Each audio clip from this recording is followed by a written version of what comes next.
Welcome, everyone. It's good to have everybody here in today's session. I think after last week's session being very heavy on politics and political theory, today's session, I hope, is something that sort of reinforces some of the deeper, more existential side themes that come up with our current theme of unity. And to start us off, it's actually kind of one of the things that we were sort of discussing before the recording started with Miss Lois here. But I have 3 quotes today from everybody for us to review. All of them come from Ralph Waldo Emerson. Emerson was an American essayist, lecturer, philosopher, abolitionist, and poet who led the transcendentalist movement of the mid-19th century. Para muchos de ustedes creo que ya lo conocen, pero sí, aquí tengo 3 diferentes citas que vienen de Ralph Waldo Emerson. And we'll start off first with this top one. It says, "The mind, once stretched by a new idea, never returns to its original dimensions." Y aquí se los traducí para decir, la mente, cuando estirada por una nueva idea, nunca vuelve a sus dimensiones originarias. I'm going to copy and paste that into the chat. What do y'all think? What are your thoughts about what Emerson is saying for us today?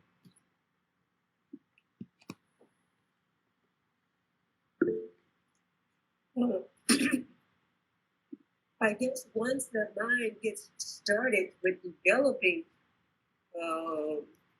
it doesn't, change. It doesn't change. It doesn't reflect back on where it used to be. It keeps going further and further forward. Well, how can I express that a little bit better? Talking about the mind. And once we start developing, it's like coming into a maturity of understanding, and you don't want to go back. It's going forward. Mm-hmm. Yeah, I like that. It's like a maturity of understanding. Yeah, that's good. Ani wrote in the chat, "The power of new ideas to change us forever." Yeah, I think that, that's definitely something that I believe comes out of this quote. Abraham raised his hand. What you got to say, Abraham? Can you hear me? Yeah. Well, it also reminds me of the Bible and the tree of knowledge, right? It's something that you buy it and you can never go back. Like once you open a door of ideas or understanding, you cannot have that bless of like saying, I didn't know this, or forget about it, Yeah, it's like once something has been seen, it can be unseen, right? That kind of idea. Good. Yeah, I think this one is pretty straightforward, right? Which I guess could take us then to the next one. So, our next quote from Emerson: "What lies behind us and what lies before us are tiny matters compared to what lies within us."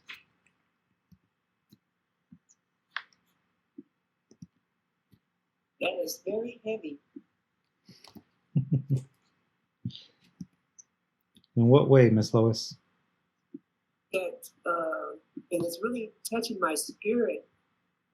Ooh, we have been equipped with such qualities and capabilities, and some fear to try them because of they might get criticized or make a mistake.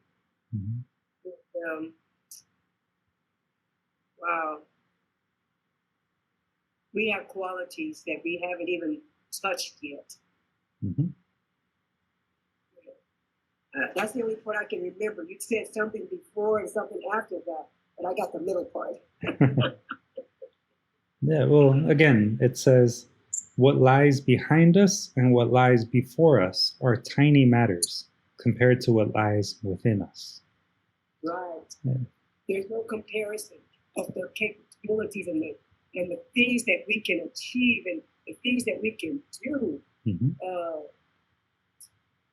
It's like stepping out of the box. What lies behind us? And we think that, oh, wow, man, I did this, I did that.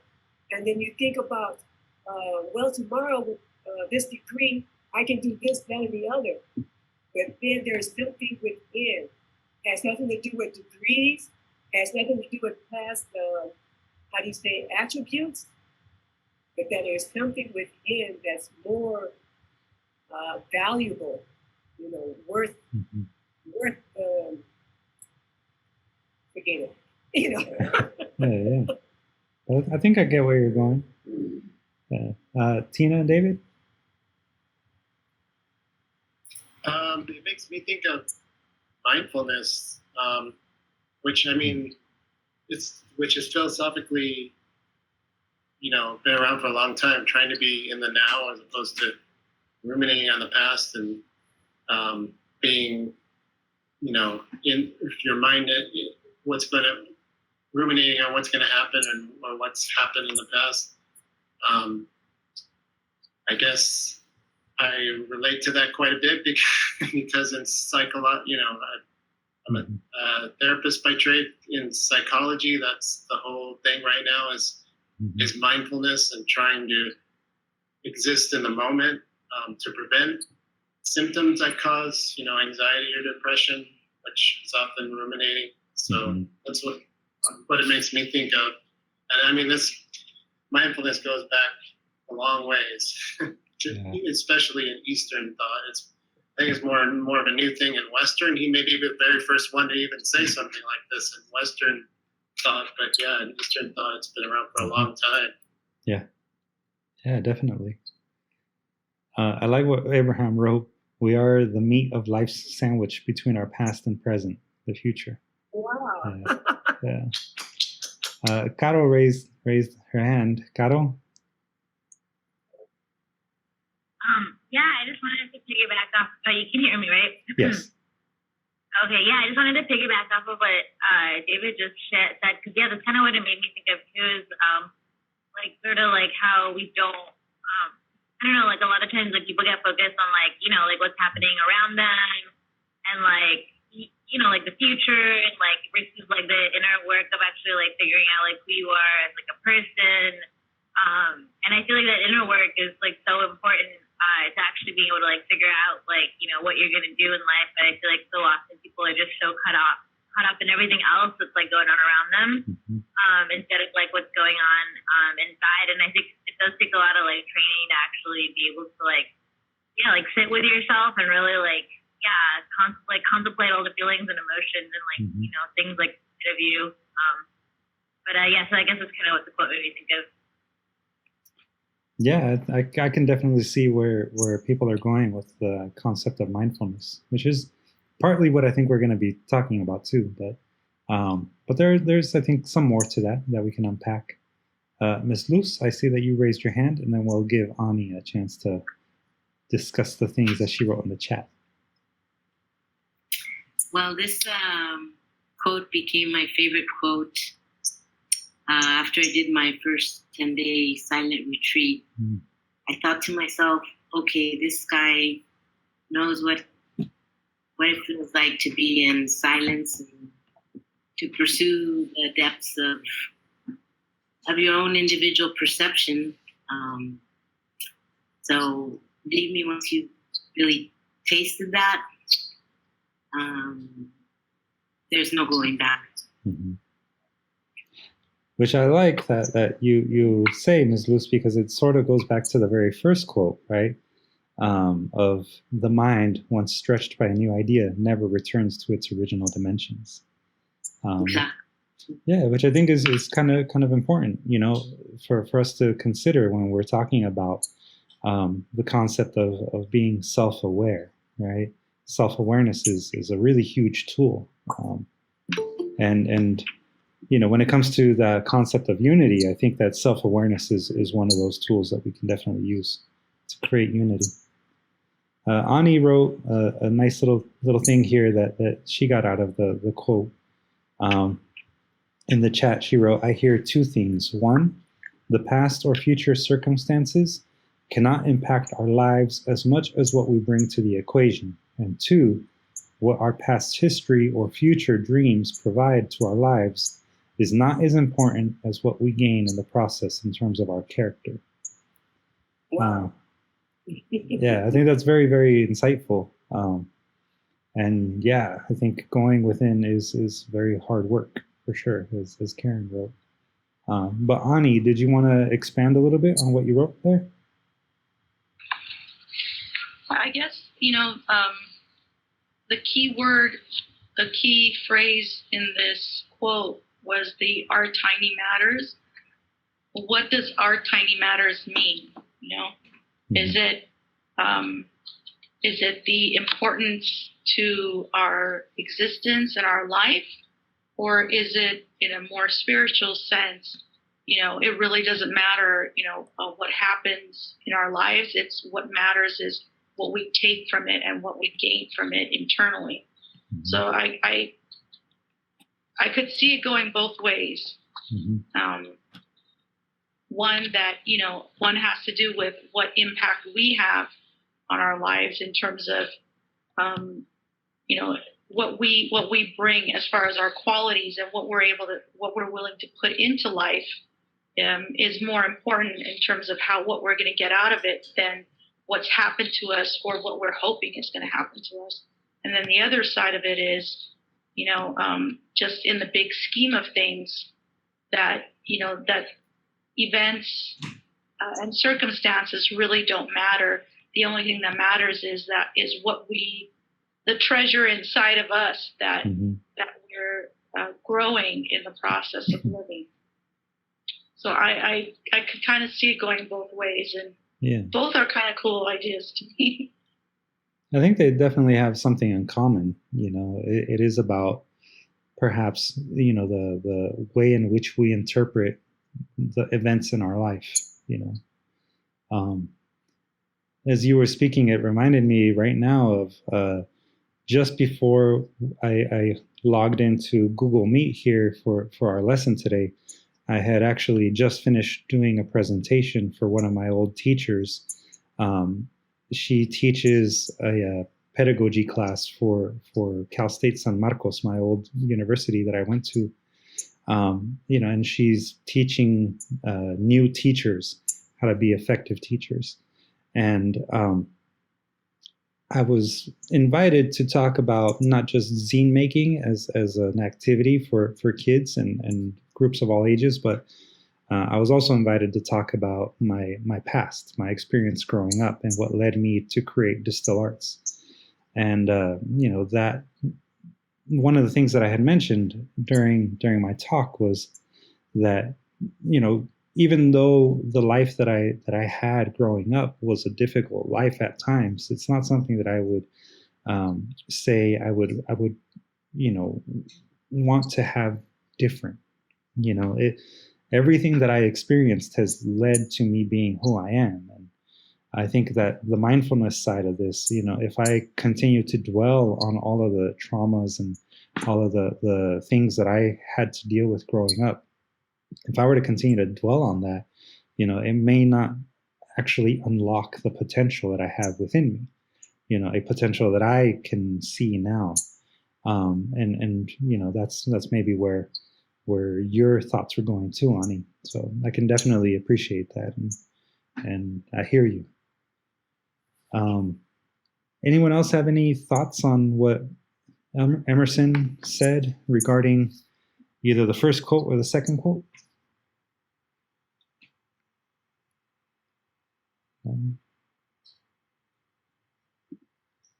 There's a little warning, I guess. Today's session is going to get a little bit more into the spiritual side of things. So, don't be too, I want to say offended, I guess, by this next quote. especially if you're a believer. But what Emerson, remember, as a transcendentalist, was about was not so much, the religion and what religion can offer you. He was very much about the spiritual side of existence and being. And so what he says here, I think, comes from that point of view. Right? Aquí Emerson nos dice, haz tu propia Biblia.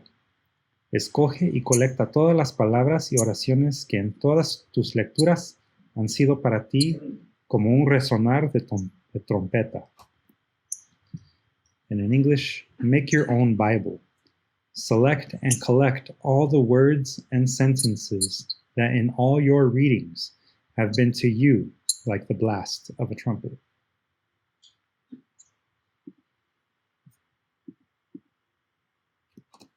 So here is the translation in the chat for you guys to reference.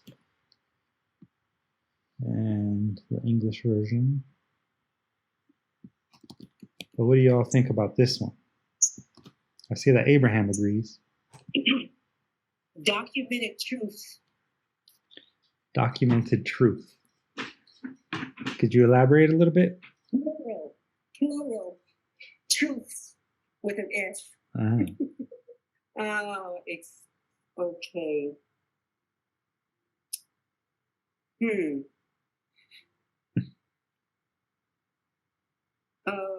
We used to use the expression in referring to the truth is that my word is a Bible.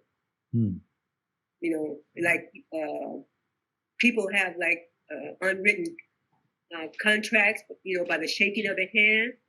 It's like an honor, how you say, a concept of honor. My word is my Bible, or my word is like a Bible. So it's a documented truth that you can rely upon. I guess I can refer to in our writings, if we were going to tell a story, well, not a story, because a story is a fairy tale. If we were going to write something as a witness to a fact, then it must hold the truth. It can't be something you thought of or assumed. It has to be a fact that you have witnessed for yourself. As close as I can get. I have to think on it. Fair enough. But I think that, what you're saying is perhaps maybe what he's kind of saying, in that, you want to create something that is for you, unique and holds you accountable, right? I sort of see that that's maybe where Abraham is coming in the chat, right? Abraham wrote, make your own gods and rules. Think for yourself, for your actions are on you.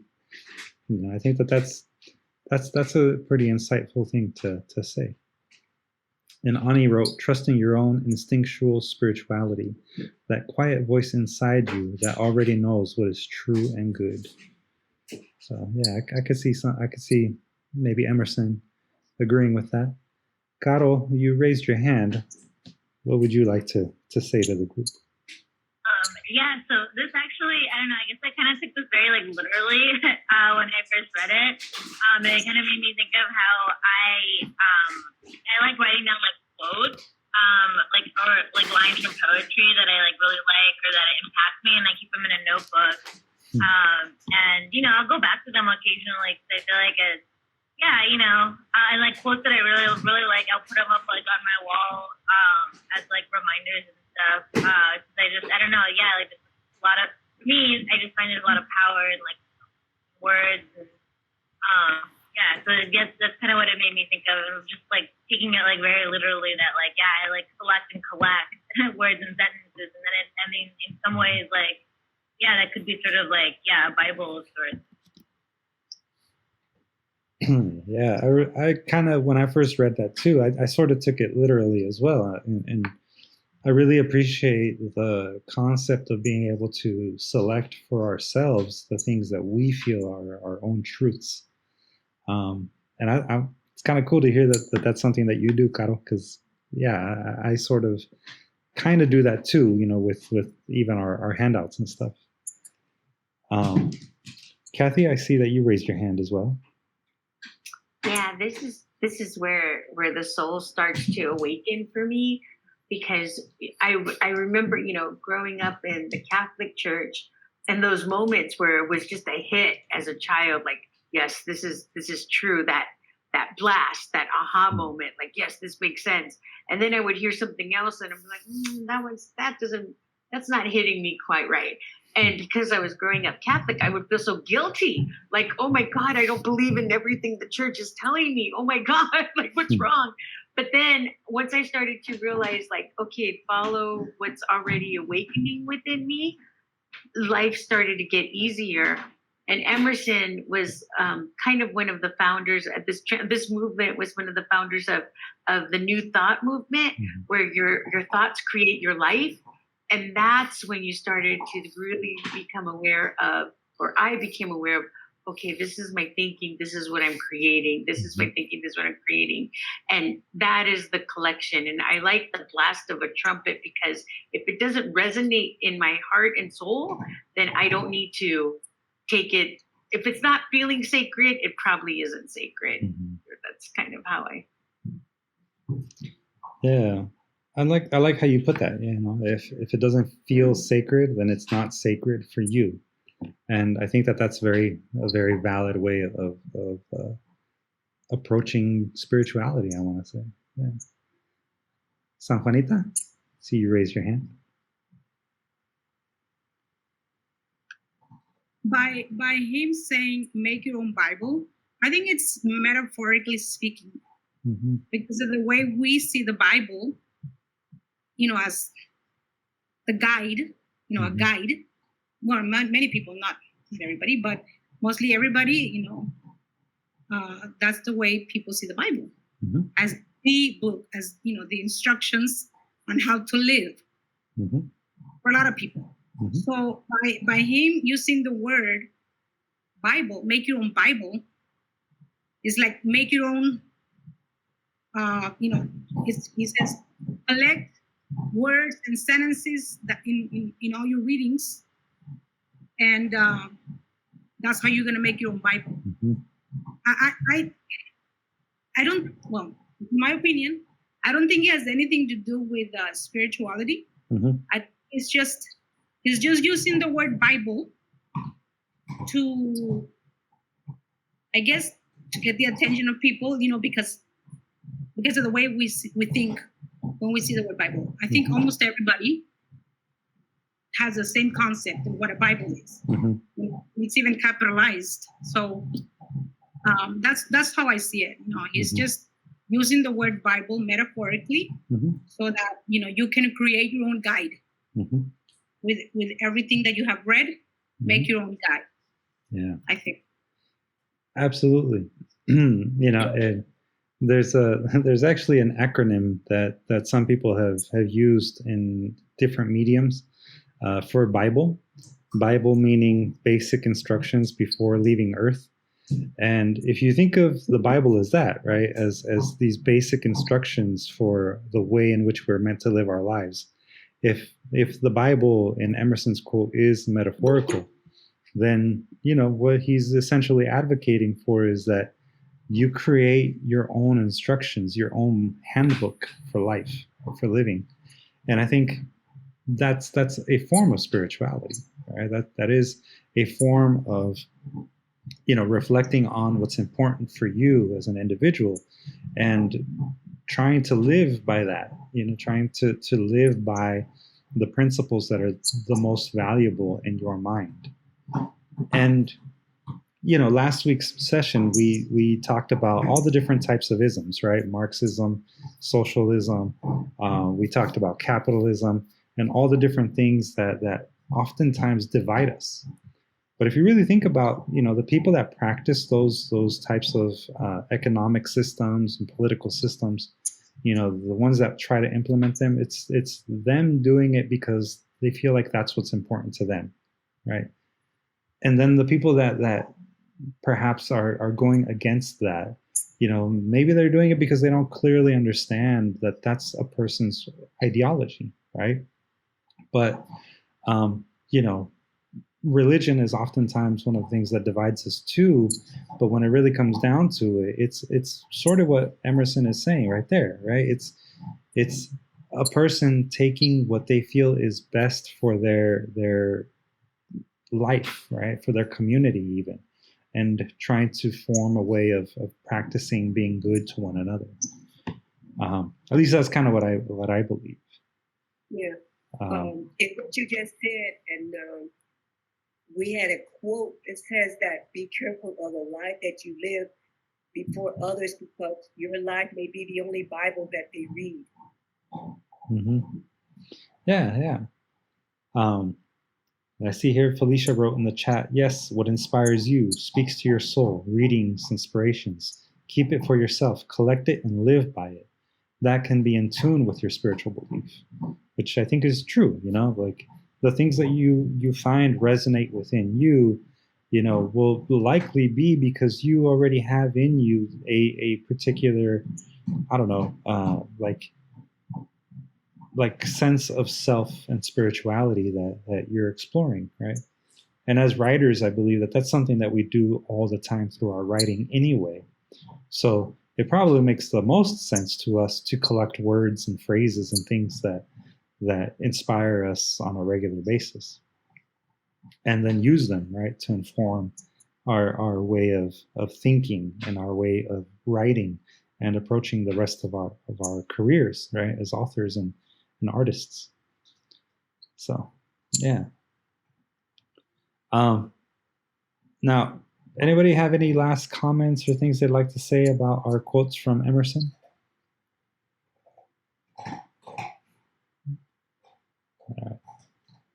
Happy to see that Tina and David are enjoying their background along with everyone else. Enjoy the margaritas.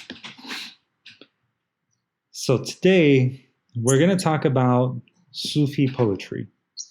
I've actually never done any lesson on Sufi poetry. I think I've talked a little bit about mysticism and mystical, and you know, maybe brought up Sufi poetry, pero la poesía Sufi principalmente está escrito en persa, pero la lectura para la lectura privada y piadosa, y como letra para música tocada durante la misa llamada jikir. And I think I pronounced that correctly, but I'm not sure. But either way, as you can see here in the English, Sufi poetry is written primarily in Persian, and it's for both private devotional reading and as lyrics for music played during worship or jikir. And the reason why I chose Sufi poetry today as our main topic is because a lot of the you know, ideas and concepts that surround unity and being in communion with one another, you know, it got me thinking about like alignment, right? And alignment got me thinking about the chakras and how in Buddhist and Hindu practices, you know, the idea or the concept of the mind, the body, and the soul being in alignment is a really important one. Which then led me to spin off into Sufi poetry, because Sufi poetry as kind of like a mystical approach to Islam was sort of creating bridges amongst different communities as a form of poetry. As you can see here, in Punjab, Sindh, and other provinces of Pakistan and India, Sufi poetry played a singular role in maintaining communal harmony in turbulent times. Sufi poetry in most of the regional languages and vernaculars of India has inspired the people to seek the love divine, thanks to the nobility of its pious feelings and rhythmic rendition.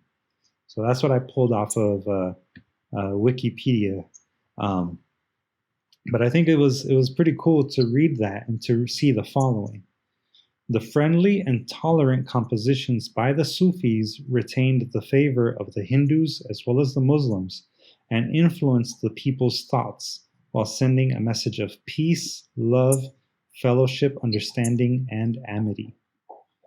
You know, all the different forms of poetry that exist, they typically come out of some sort of philosophical school of thought.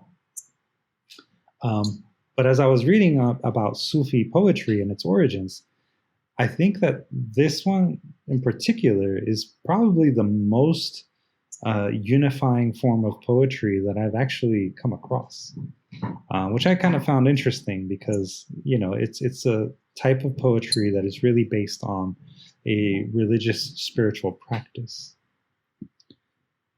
How many of you are familiar with Sufi poetry or Sufism? I see one hand. Kathy, can you explain a little bit about your understanding of Sufism and Sufi poetry? Sure. I think the description is pretty accurate from what I've learned, but also it takes you, once you get into that divine love that you described, you end up in a place of ecstasy. Mm-hmm. And so, like, when you think of the Sufi dancers, that just dervishes that spin around, like that's a prayer that they're doing, and as they pray, they spin more and more into that point where they're just in that pure ecstatic, that kind of love that cannot be broken. Like the divine connection is made and nothing can stop it, nothing can break it. So it's the pure wholeness that they work to get to. Mm-hmm. Right.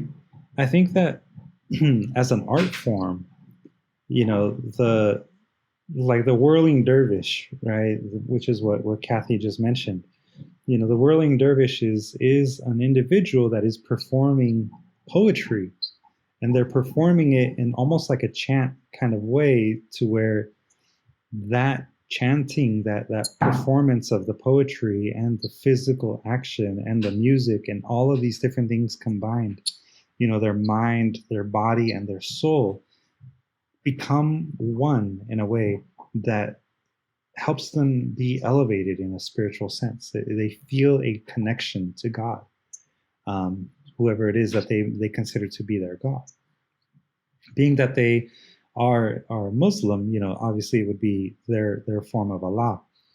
But imagine that. Imagine a form of poetry that can elevate you to such a strong sense of love and belonging and fellowship with your fellow people, that you would be in a state of ecstasy. I mean, that seems pretty profound to me, you know, and in a spiritual way. Like that's, I think, what maybe most people want to achieve in sharing their poetry. Anyone else have any experience with Sufism or Sufi poetry, anything like that? My historical understanding of it is a little limited, but, you know, based on the way that you know, cultures were intermingling during the time period that Sufism came about. You know, you have things like the expansion of the Ottoman Empire, you know, which was you know, from, like, I think Turkey through to what's now known as the rest of the Middle East, into Greece, Italy, modern day Pakistan, and modern day India. You know, the Ottoman Empire was a very large empire that took up a big area of now Muslim countries. And, you know, the indigenous people of some of those countries, you know, like the Hindu, they didn't always necessarily get along with the Muslims. But the Sufi are the mystic Muslims. Think of them in that way, right? So the Sufis were a people that, you know, were very much about Islamic law, but in a way that was about reflecting inward. So, like how David was saying, that, you know, these ideas of mindfulness, you know, they've been around for eons. You know, that's one of the communities that was practicing that even before the Western world was practicing it. Right? Exactly, Abraham. Why can't we just get along? You know, humans. And I would say like the parallel, maybe if people are more familiar with Hasidic Judaism, that's the mystical version of Judaism when you get to that same, it's almost the same level. So you have Sufism and Hasidic. Right. And, one of the things about the Sufis, which is, I think, similar with the Hasidic Jews, is asceticism, right? So I'll type that in the chat. Asceticism. To be ascetic is to be as stripped down of everything as possible, in the sense of like all luxuries, are you give them up. It's like being a monk in a lot of ways, right? All the things that we surround ourselves with, all the things that we indulge in, like foods and, big houses and cars and all of that. It is, a form of minimalism, right? It's about Sufism, and I'm assuming even the Hasidic Jew, and if you look at like the monk culture in Christianity, it's all about just stripping yourself from all of these worldly things and trying to be one with God and yourself. So Sufi poetry, is about this concept of unity and renunciation. Thank you, Ms. Luz. Right? It's about renouncing all of the external and really embracing all of the internal. We're talking unity of mind, body, and spirit. And so when we look at Sufi poetry, we're looking at poetry that is really thinking about our existence in a way that goes beyond those things that, like I said last week, divide us, looks beyond money, beyond politics, beyond even religion, which is why Sufi poetry in particular is so popular even to this day, because it goes beyond any particular practice. Now, one of our most famous Sufi poets, I'm sure many of you have heard of before, mentioned in certain circles, is Rumi. And today's poem comes from Rumi. And to honor Rumi as an individual, I also felt like it was important to add Rumi's full name, which is Jalal ad-Din Muhammad Rumi. Rumi was born on the 30th of September in 1207, passed away the 17th of December in 1273. Rumi was a Persian poet, a Hanafi faqih, which is an Islamic law scholar of the Hanafi school. He was also a Maturidi, a Sunni Islam theologian, and a Sufi mystic originally from Greater Khorasan in Greater Iran. Aquí les traducí el poema que viene de Rumi. Le puse este mundo que está hecho de nuestro amor por el vacío. And Rumi's titles usually are kind of like they set up what the poem is about, at least from the ones that I've read. So this poem is about the emptiness, right? This world, which is made of our love for emptiness, which reminded me a lot, actually, of our discussion on monism and pluralism. But that said, do I have any volunteers that would like to read the poems for us? Caro, you're more than welcome to read it in English. And Ms. Luz, I see you want to read it in Spanish? Sounds good to me. Yes, please. All right.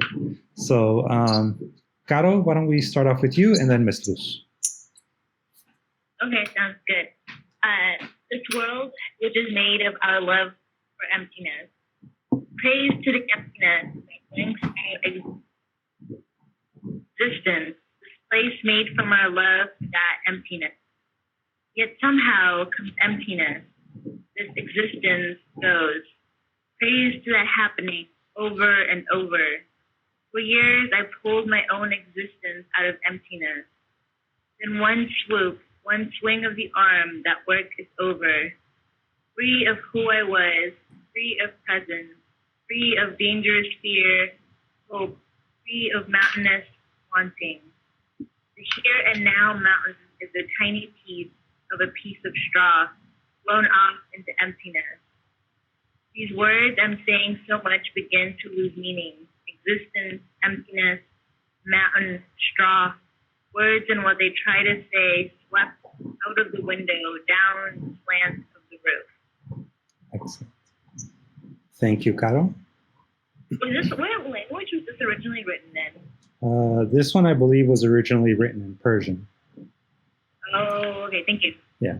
Although Rumi sometimes wrote also in Greek, or he mixed in Persian and Greek and Arabic as well. So he did, sometimes write in other languages, but most Sufi poetry is written in Persian. And most of his poetry, as far as I know, was written first in Persian. So that's it. Miss Luz, whenever you're ready, en español, por favor.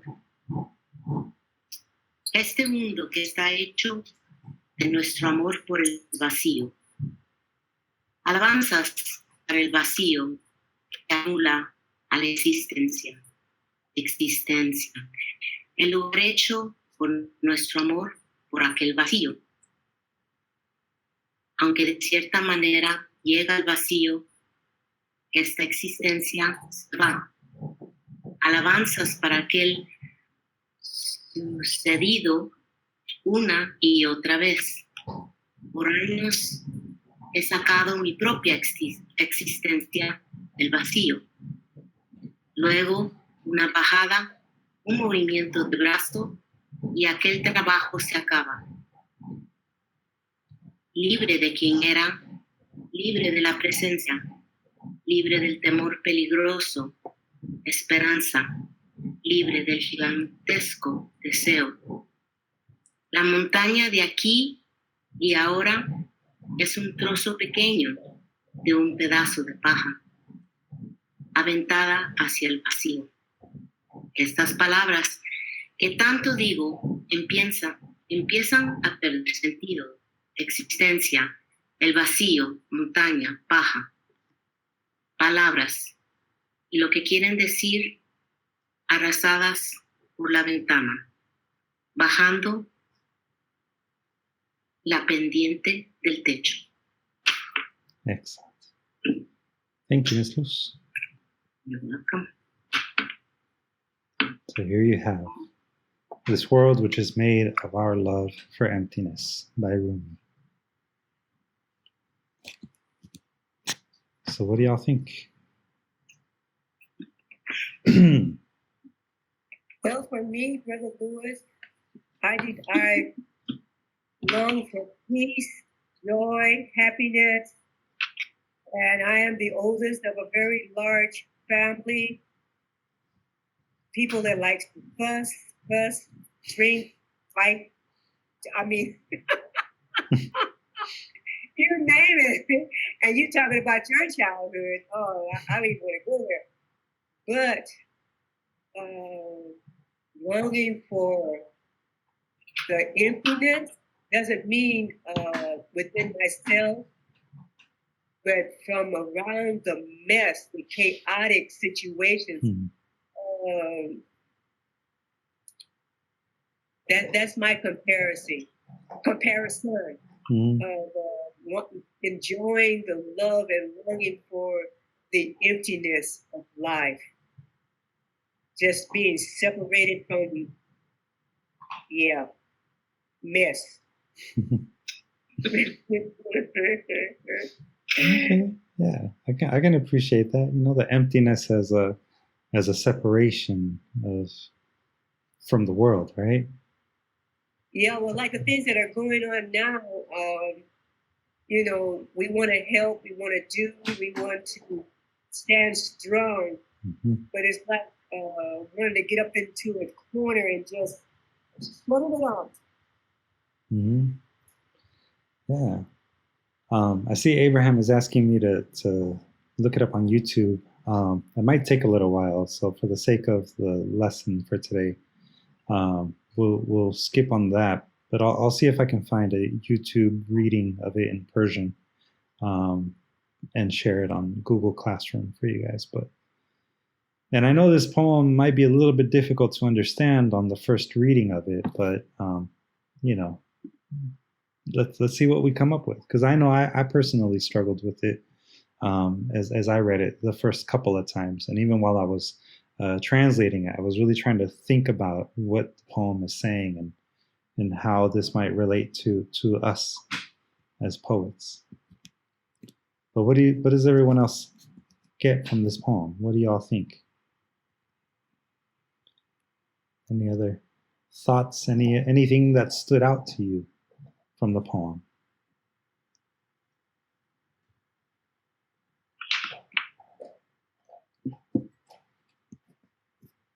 That's the part that gets a little freaky when you get to that place of, he talks about being free from everything. And then all of a sudden, what we know as reality starts to go away. But I know, like, when I go into too deep into meditation or too deep into spiritual practice, I lose touch with whatever we're existing. It's almost multidimensional. Like I'm being pulled out of existence through this portal. The emptiness is like the portal, and then all of a sudden I'm somewhere else, and it's like, wait, come back. Come back. Yeah. That's kind of where my mind went to, Kathy, is when he's talking about emptiness. I kind of feel like it's that place when you're in a deep meditation, that place that you're trying to get to. The goal is to let go of everything and just be in that moment. Where I'm struggling with is how our existence comes from our love for that emptiness. Like it almost seems like a contradiction. I'm not quite getting it. I think I need to read this many times. Yeah, that does seem like a contradiction, which I find really interesting, in that this poem is really, I think, getting us all to think in a way that we're not used to thinking. And I think that there's a benefit to that. Caro, I see that you raised your hand.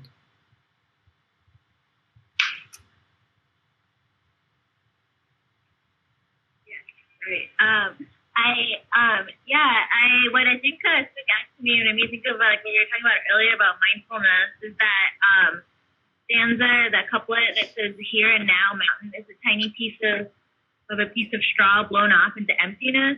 I found that to be really those two lines to be really interesting, and it made me think of like how we were talking about mindfulness and like being in the moment. And then I guess like the other thoughts that it kind of brought up for me is just like how fleeting like everything is. And then I definitely related to what folks were saying about like being in meditation and then just kind of like being in deep meditation and getting to that space where like everything feels so like I don't know if unreal is like the right word, but I feel like everything is just very like fleeting and and I guess like I don't know if this is like exactly what he was trying to say, but like maybe like enjoying the moment, even if it's not necessarily like we don't have to necessarily make meaning out of everything. We just have to like enjoy the moment. Yeah, I think that's a very insightful thing. Not everything has to have a deeper meaning. Some things can just simply be, out of nothing, I guess. Out of a nothingness. Let's see what Abraham found a video on YouTube. Abraham, is this the poem exactly, or say here? It's not sure if it's the right one, but very spiritual. Well, let's give it a shot. Let's see what it is.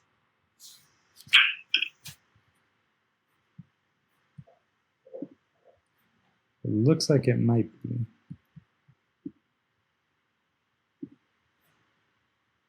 So let's take a look here.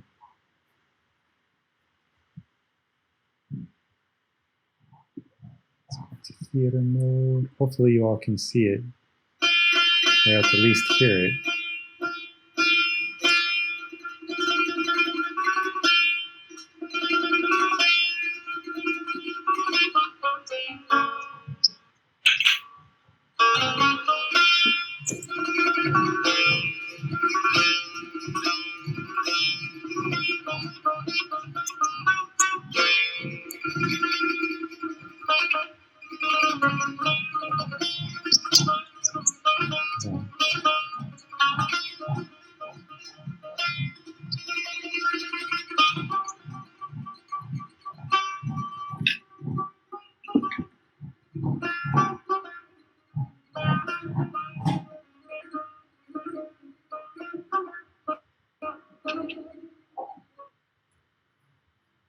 So just to be clear, it looks like this isn't the actual poem that we're looking at, but a very different or a very similar way of presenting it.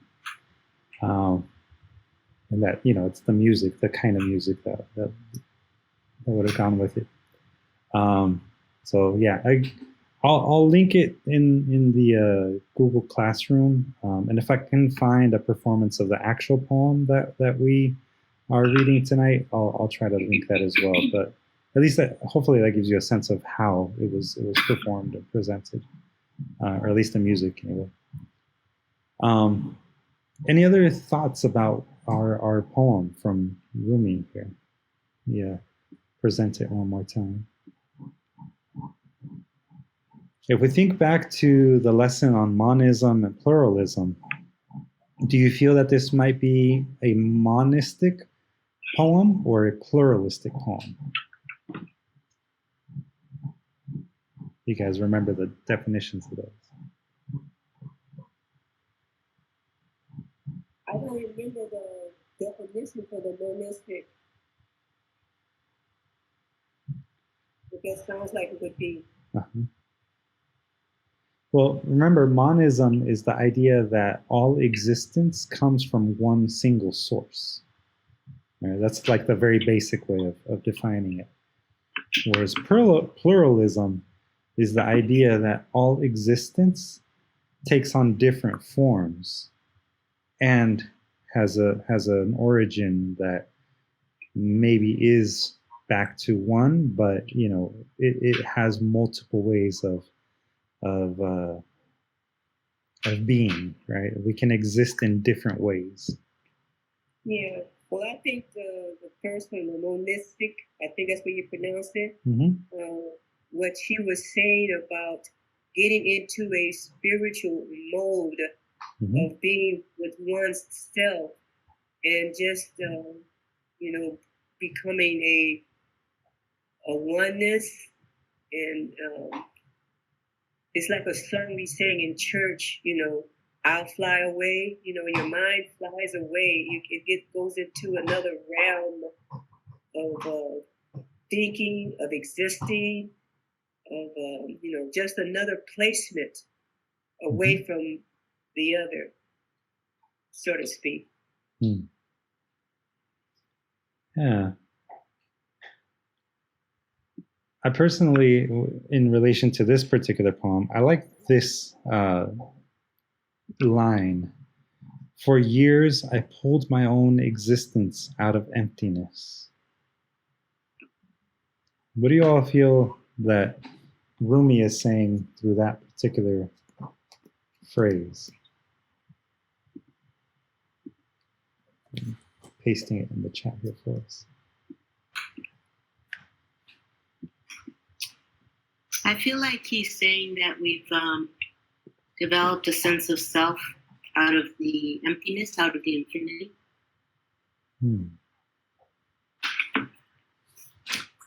Out of the infinity? Did I hear that right? Out of the infinity? Or out of the emptiness? Out of the emptiness. Were you going to continue on this, please? Oh, that reminds me of, what is it, Cinderella, when she had those sisters around her, and but she was empty, And the song says, in her own little corner of the world, that's where she found joy, peace, happiness, you know? Mm-hmm. That kind of reminds me of it, of what you were just saying. Hmm. Yeah. I have a question for y'all. What if the emptiness was actually a reference to the material world? That would be another point.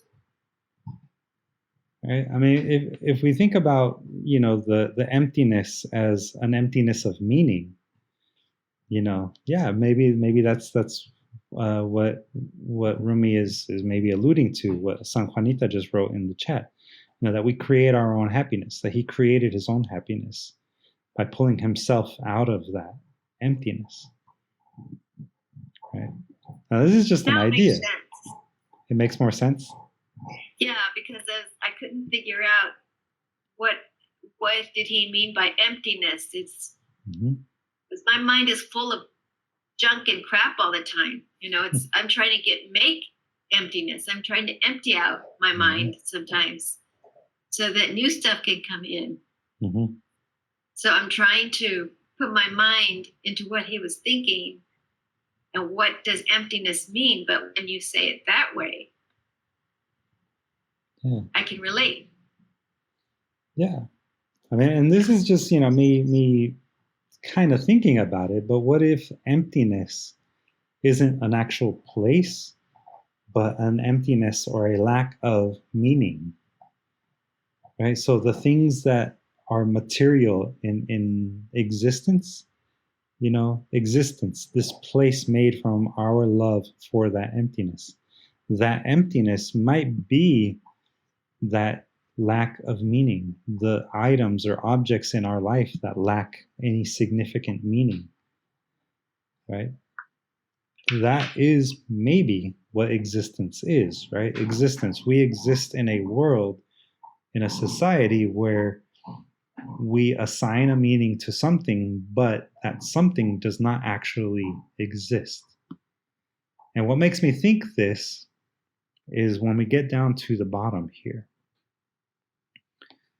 These words I'm saying so much begin to lose meaning. Existence, emptiness, mountain, straw. Words and what they try to say swept out of the window, down the slant of the roof.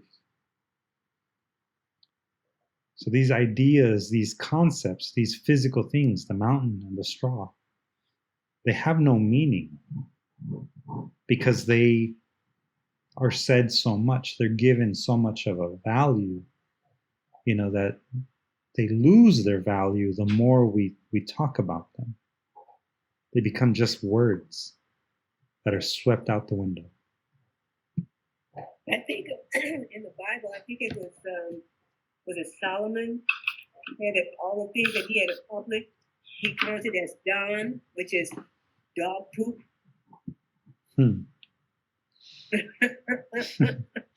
It's nothing. Uh-huh. During this pandemic, we find that a lot of things that we were clinging to, caring about, is meaningless now. Mm-hmm. Yeah. If I remember right, I remember seeing it was either a news report or maybe just somebody posting something, but there's been during the pandemic a resurgence in people donating things to like the Goodwill or Salvation Army, that kind of thing, to thrift stores, right? People have been actually getting rid of their excess because they now have time, now that they're spending more time at home, you know? So they're ridding themselves of that emptiness, right? If we were to look at it that way. I know I did, for sure. You know, I took a lot of stuff to Goodwill and St. Vincent de Paul, you know. And yeah, you know, it might be like San Juanita is saying, he might have been going through an existential, maybe not crisis, but, you know, as a poet, he was exploring his existence, right? And maybe emptiness is meant to be interpreted however we want, especially as writers, right? Abraham is seeing the emptiness as a blank page. Maybe that's it, right? But there is something that Rumi is trying to get at, I think, in that last little bit where he's saying that all of those words that he is saying, they're losing their meaning, right? Emptiness, existence no longer has meaning. Just like the mountain and the straw no longer have meaning. Right? I think that there's something valuable to what he's saying there. And it could just simply be, like I said, that, meaning is something that is assigned to objects and ideas by us. So if we stop assigning a value to it, we stop letting it weigh us down. Perhaps. Anyone have any other thoughts or ideas about the poem that they'd like to share?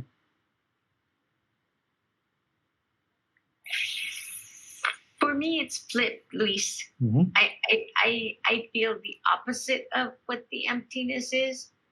For me, the emptiness is the translation or the close of the divine.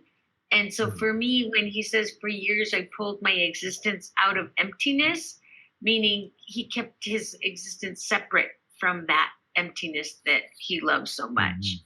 And then once he gets there, he can throw all the words away because he's already in the purity of wherever he needs to be. Yeah. And those words just, there is no more meaning to have to define. There's no more meaning to have to analyze the words. It's done. He's just in this pure light force right now. Yeah. That's kind of, I felt that the opposite. Yeah. I could see that. I could see that, especially if you think in the monistic way, right? Remember monism, when we talked about monism, one of the main ideas was that existence only comes from one source, right? And so if most religions say, for example, that, we were created by the one single creator, and that we are therefore an extension of that creator, maybe the emptiness that Rumi was talking about is that, right? Is the creator, is that space that we cannot know, that we cannot understand. It's this spiritual level of nothingness, no body, no physical things. It's just our own consciousness, right? Maybe that's what he's trying to talk about, and that we spend our entire lives trapped in this existence, bogged down by the things that we assign meaning to, and maybe the emptiness is in fact something that we aspire to return to. So we create so that we can return to it, right? It's sort of like like a convoluted way of saying that the physical world is not the end all be all. Yeah. That work is over. Then one swoop, one swing of the arm, that work is over. Yeah, I think that line that Abraham is calling out might be just like how quickly we no longer exist, right, on this physical world. So, yeah. A vapor. Yeah, we're like a vapor. Our life is like a small little vapor that, in the larger scheme of things, passes. So, yeah. Like I said earlier, I think that this poem is a very dense poem. It's maybe a difficult poem, to understand, but it's, I think, a poem that forces us to really reflect, right? And to really stretch our mind. So going back to what Emerson was saying, once our minds are stretched out, they'll never return to their original size. Right? Once we're exposed to something, to a concept, to a new language, to a new anything, it's really difficult for people to take that away from us. Right? And if we try to practice mindfulness, if we try to align our spiritual side with our artistic side, with our political side, all of these things that sometimes can divide us, right? If we try to align them all, we might end up actually finding that, we can actually live in harmony, in unison, right? If Sufi poetry, with its mysticism, with its openness to other ideas and other concepts, and being friendly and tolerant of other people, if that type of poetry can bring people together historically, regardless of race, regardless of ethnicity, regardless of time, then maybe your poetry can do that too. So, that said, your writing prompt for this week is to write a Sufi style poem. Write a poem that embraces and tolerates everything and everyone for the sake of harmony.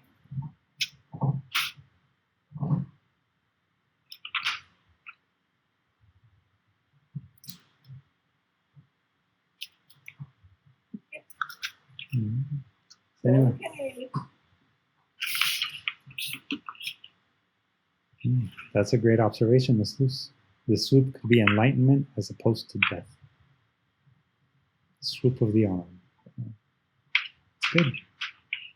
I'm glad that the analysis is still going. Can you repeat the prompt, please? Yeah. So write a Sufi-styled poem that embraces and shows tolerance for everyone and everything for the sake of community.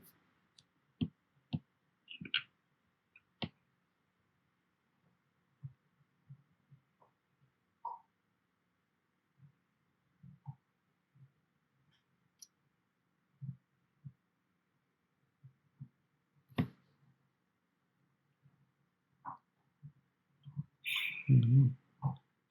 So any questions? Did everybody get it?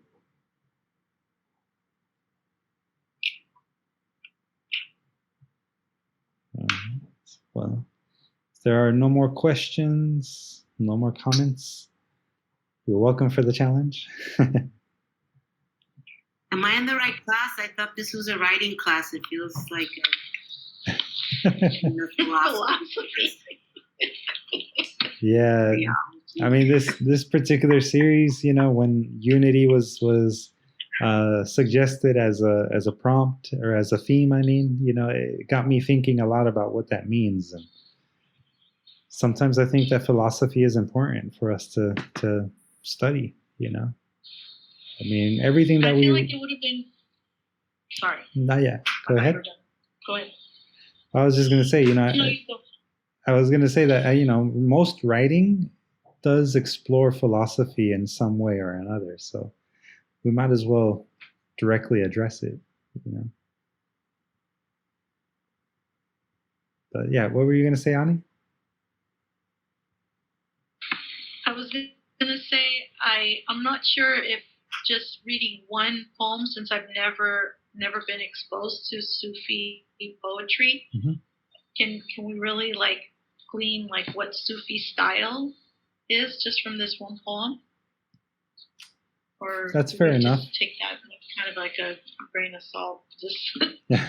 whatever Sufi style means to us. Yeah. No, that's fair enough. I mean, yeah, you're probably right in that one poem. If you've never experienced Sufi poetry before, it really isn't enough. But that said, Rumi is one of the most famous Sufi poets. Rumi's poetry is all over the internet, and this particular example of his work is pretty standard. Like most of Rumi's poetry, I don't want to say Sufi poetry, but most of Rumi's poetry does kind of read like this. It's full of metaphor, and it's full of things that can be kind of vague, but at the same time, they're purposely vague to really get you thinking. Another poet that is a Sufi poet that you may be interested in is Hafiz, Hafiz. He's another Sufi poet that is fairly well known, and you could probably find online as well. But for the purpose of this writing prompt, I mean, Sufi style, just think about what the purpose of Sufi poetry is, and the definition that I gave you. It's something that's typically written as, personal, for a personal devotional reading, or for music that is, or lyrics for music that is meant to be used during worship. So that's what Sufi poetry is. If that helps, of course. So like a prayer. Think prayer, yeah. A form of prayer or a chant.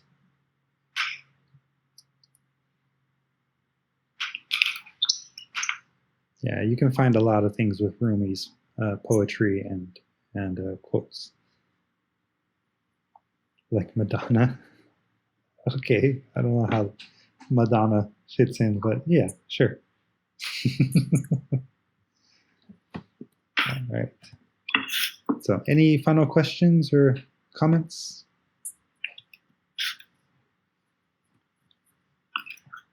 All right, everyone.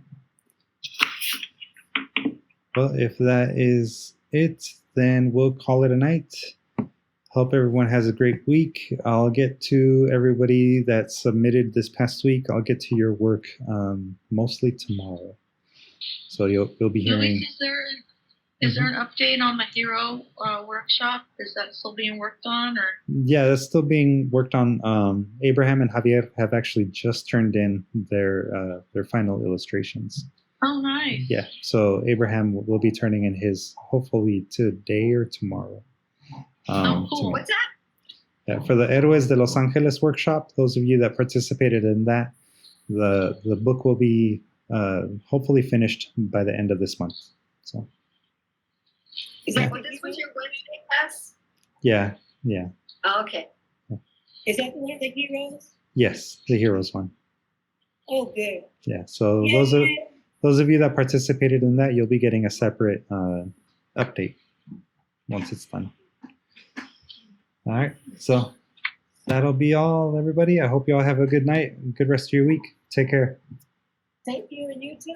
Thank you. Thank you, Luis. Good night. Bye, everybody.